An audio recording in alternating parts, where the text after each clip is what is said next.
Welcome back. Well, let's talk about that deal between Exxon Mobil and Pioneer Natural Resources. Let's talk with Reid I'Anson, Senior Commodity Analyst at Kpler. Reid, thank you very much for joining us. This is a big deal. It looks like it's the deal that the market expected. Tell us what your initial thoughts are. Yeah, it's quite interesting to see how, this series of consolidation in the Permian continues to move forward. I think that this deal completely changes the forward direction for U.S. production, especially in the Permian, which is likely to enjoy much more stable production growth moving forward. Again, as we see this drive for consolidation, I think when you look at Exxon, it's a good deal for them, right? This valuation that they were buying Pioneer at is, based on around a $70 per barrel valuation level. That's good for Exxon, I think, and it's also going to allow them to bring in a lot of technology and scale at a level that's going to be beneficial for the firm moving forward. Reid, Greg Newman here.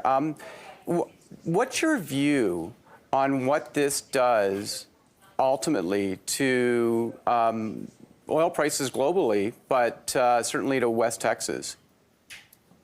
I think in the short run, it doesn't make much of a difference, but over the longer run, I think it does put downward pressure on prices, just given the fact that, again, you have that economy of scale that's going to help to drive more tech in the oil patch. That's going to really help to drive down prices. I think moving forward, what's going to be interesting is watching whether we see more consolidation across the Permian, especially, right? I think that's going to be key. And if you are from the perspective of the U.S. government, you like this deal, right? Again, it brings more production growth stability moving forward. And again, I think that's a negative for oil prices, which is probably a positive for the Biden administration at this point.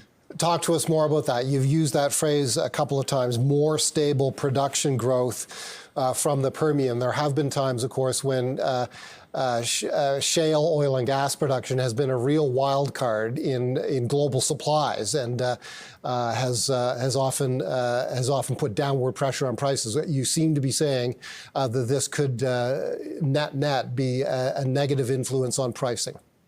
Yeah, keep in mind that, a lot of these shale plays, including the Permian, had a lot of small producers that initially drove this shale revolution over the past 10 years. But these small firms are very reactive to changes in price.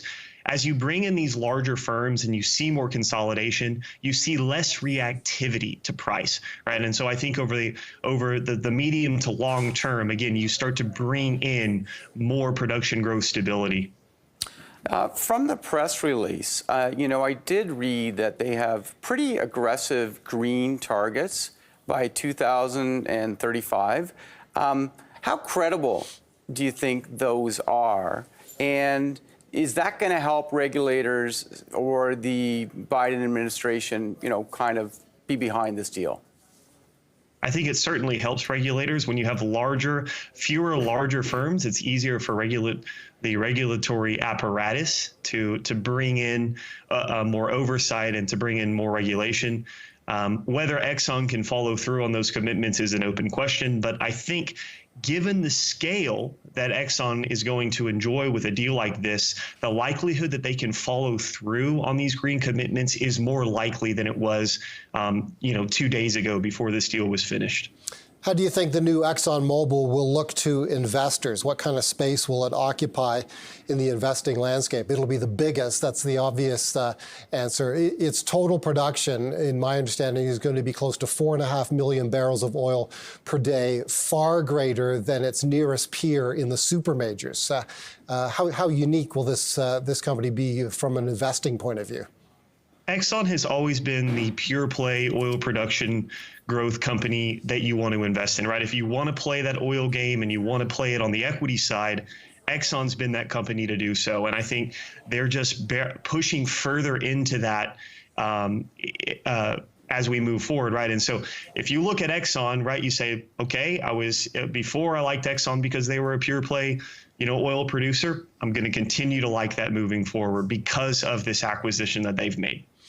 Okay, geopolitics and the tragic events in Israel and the tension in that part of the world. It doesn't seem to have been reflected in the current price of oil. Why not?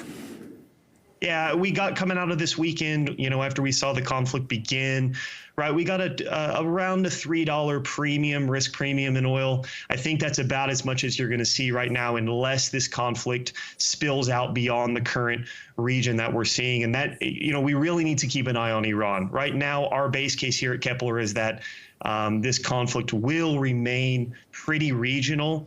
And so, the upward trajectory for prices from here is pretty limited, i.e. we actually see prices moving lower from here. But this is with a big caveat. If Iran gets drawn into this conflict, that is a serious threat. Keep in mind that Iran is exporting around 1.4 million barrels per day right now, most of that going to China. And so if you were to see some of that volume come off the market, that's a real threat. But we don't see that as a baseline case right now.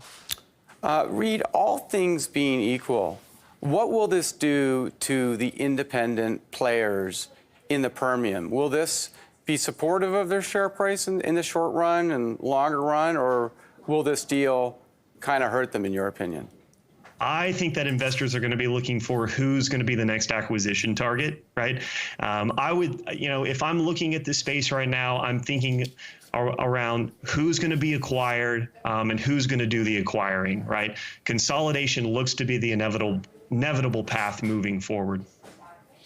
There's an interesting story here in the CEO of Pioneer, Scott Sheffield. He's been a very large figure in the Permian Basin and in the shale business more generally. Talk to us about that part of the story. Yeah, it's interesting. It's interesting that he decided to make this move and move on with Exxon taking control. Again, I think it goes back to this narrative that, it's this inevitable consolidation drive that we're going to see, right? Consolidation allows for lower costs at the wellhead. It allows us to bring in more technology. And it allows for more production stability, right? And I think a big producer like Pioneer sees the writing on the wall and said, look, let's take advantage and move forward with this now. What type of companies might be takeover targets in the future?